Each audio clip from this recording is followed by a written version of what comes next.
Hi. Reading from The Power of Now, Eckhart Tolle. Or not Power of Now, I'm sorry, New Earth. And this section is called Good and Bad. At some point in their lives, most people become aware that there is not only birth, growth, success, good health, pleasure, and winning, but also loss, failure, sickness, old age, decay, pain, and death.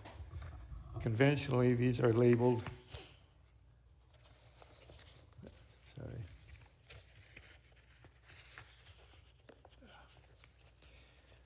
my pages here. These are labeled good and bad, order and disorder. The meaning of people's lives is usually associated with what they term the good. But the good is continually threatened by collapse, breakdown, disorder, threatened by meaninglessness, and the bad, when explanations fail and life ceases to make sense. Sooner or later, disorder will erupt into everyone's life. No matter how many insurance policies he or she has, it may come in the form of loss or accident, sickness, disability, old age, death. However, the eruption of disorder into a person's life and the resultant collapse of a mentally defined meaning can become the opening into a higher order. The wisdom of this world is folly with God, says the Bible. What is the wisdom of this world? The movement of thought and meaning that is defined exclusively by thought. Thinking isolates a situation or event and calls it good or bad, as if it had a separate existence. Through excessive reliance on thinking, reality becomes fragmented. This fragmentation is an illusion, but it seems very real while you are trapped in it. And yet the universe is an indivisible whole, which all things are interconnected, in which nothing exists in isolation.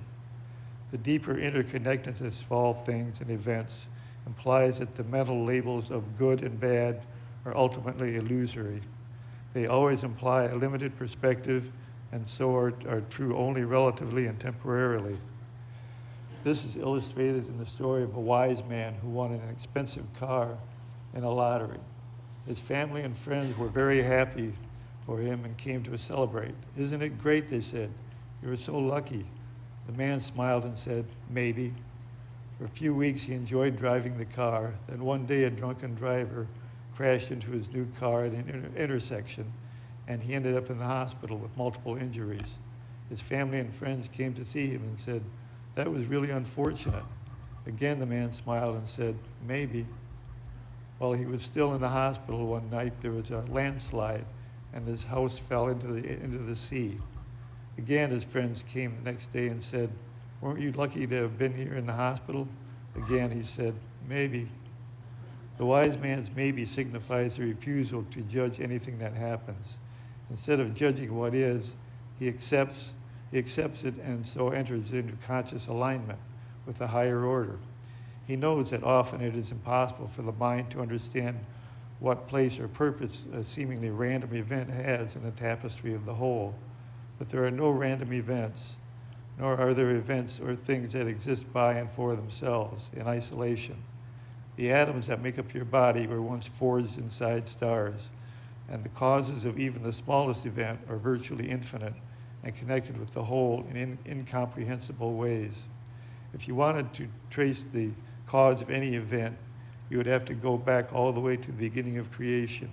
The cosmos is not chaotic. The very word cosmos means order. But this is not an order of the human mind. This is not an order the human mind can ever comprehend, although it can sometimes glimpse it.